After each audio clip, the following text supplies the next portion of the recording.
Assalamualaikum warahmatullahi taala wabarakatuh. Selamat sejahtera. Tuan-tuan, tolong share, tolong like, tolong subscribe.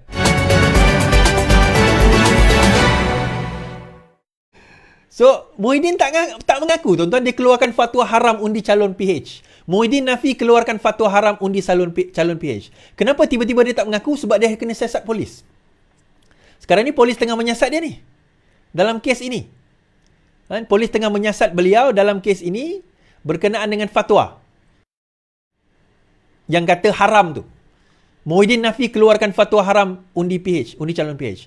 Pengerusi Perikatan Nasional Tan Sri Muhyiddin Yassin menafikan pernah mengeluarkan fatwa haram memberi undi kepada calon PH dalam pilihan raya Pulai. Beliau berkata ada pihak yang memetik ucapannya dalam ceramah pada 2 September lalu di keluar konteks. Ucapan saya panjang, saya menyentuh pelbagai isu oleh masyarakat, terutama sekali bebanan kos sara hidup yang gagal.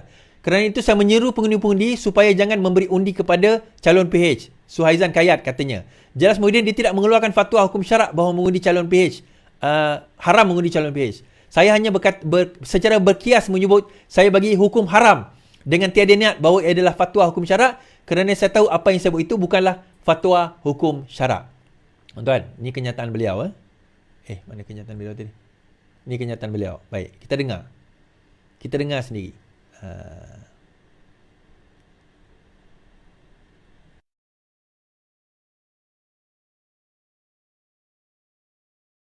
Suhaizan Kayat, jangan bagi satu undi pun kepada pihak Suhaizan Kayat. Bekas speaker, jangan bagi satu undi, saya bagi hukum haram. Bekas speaker, jangan bagi satu undi, saya bagi hukum haram. Saya bagi hukum haram. Undi, saya bagi hukum haram. Undi, saya bagi hukum haram. Undi, saya bagi hukum haram.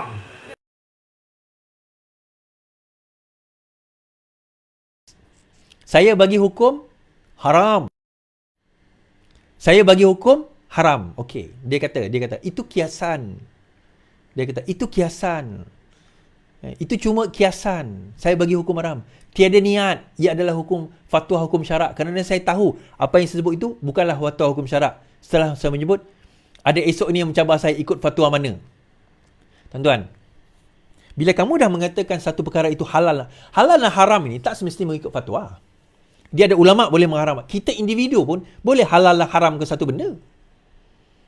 Tiba-tiba kamu bercakap di halayak ramai, kamu menyuruh mereka mengatakan jangan undi, haram.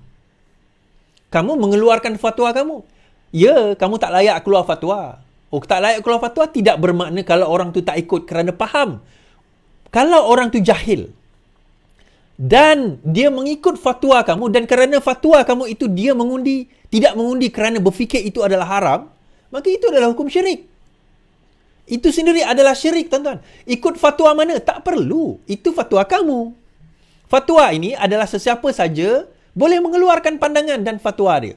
Dan kalau orang yakin dengan fatwa tersebut, itu dah jadi satu hukum. Dan yang kamu mengeluarkan hukum itu atas dasar kesedaran kamu. Haram. Kenapa tak guna perkataan lain selain daripada hukum haram tu untuk indikasi apa? Adakah kerana kamu tahu di hadapan kamu tu ramai orang PAS yang kalau bercakap soal agama, dia akan percaya betul lah haram ni kot. Takkanlah bekas ulama' ni. Ini anak ulama' Muhyiddin Yassin bukan calang-calang, tuan-tuan. Tak tahu hukum. Mungkin ada orang pandangan demikian. Takkanlah dia tak tahu hukum haram tu. Lepas tu dia balik kampung, dia balik rumah dia. Dia balik rumah dia kata, tak boleh. Kenapa? Haram. Siapa kata haram? Tu Muhyiddin Yassin kata haram. Kan dia bekas Perdana Menteri kita. Takkan dah tak ada orang menasihati dia. Dia kata haram tu. Tak, tuan-tuan. Memanglah dia tak ada niat itu. Niat itu bukan ada pada dia. Tapi orang yang mendengar itu tak nampak. Dia tak tengok niat dia. Lain dia kata, kalau dia kata, saya hukumkan haram. Tapi ini bukan haram hukum daripada segi undang agama. Haram etikanya, jangan kita undi kita sendiri ni, jangan undi. Bukan hukum agama. Cakap macam tu lah. Ini haram erti kata, haram, jangan kita undi dia, haram. Whatever lah. Takkan aku nak ajar pula. Kan? Itu pun kena jelaskan. Kalau tidak, dia akan jadi benda yang mengelirukan umat Islam.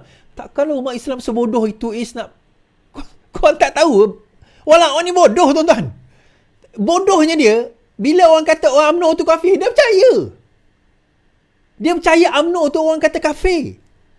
Bila orang kata masuk undi PH, undi UMNO, masuk neraka, ada orang percaya. Itulah bodohnya umat Islam. Bukan semua lah. Bukan semua orang faham pun. Ada sebilangan tu yang akan bodoh. Yang akan faham dan ambil secara membuta tuli. Takkanlah Muhyiddin Yassin tak tahu hukum. Takkanlah tak ada orang menasihati dia. Itu perkataan dia selalu. Takkanlah. Benda itu tidak berlaku. Takkanlah itu dan ini.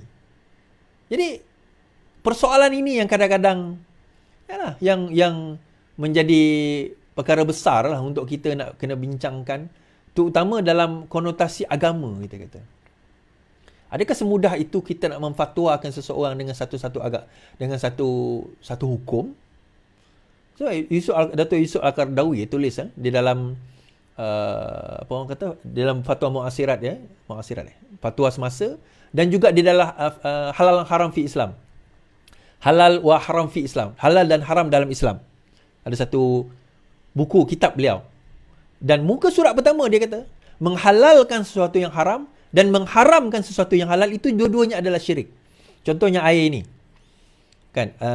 Contohnya air arak. Air arak tu haram, kita pun tahu haram. Tiba-tiba dia kata, minumlah. Arak ni mana boleh? Tak apa, halal. Aku halalkan. Syirik. Hukum dia halal ni, minum je tak apa. Sama juga. Terbalik, benda ni halal. Air ni halal. Ini air teh. Air teh kan? Tiba-tiba aku mengharamkan minum teh ini. Itu juga adalah syirik. Itu contoh. Itu juga adalah syirik. Banyaklah kalau kita nak kupas tentang ayat Quran dan hadis tentang perkara ini panjang. Itu biar kita bagi ustaz-ustaz di dalam PAS cerita. Apakah hukum mengharamkan benda yang halal? Cuba walaun pergi tanya ustaz-ustaz sementara pergi kuliah tu nanti kan. Ustaz, kalau benda tu halal, apakah hukumnya kita mengharamkan dia? Dalam keadaan tak ada paksa, tak ada darurat. Kita saja nak menghukumkan haram. Apa hukum dia, ustaz? Kalau ustaz tu kata boleh, ustaz tu kena belajar lagi lah. Kan? Ustaz tu kena belajar lagi.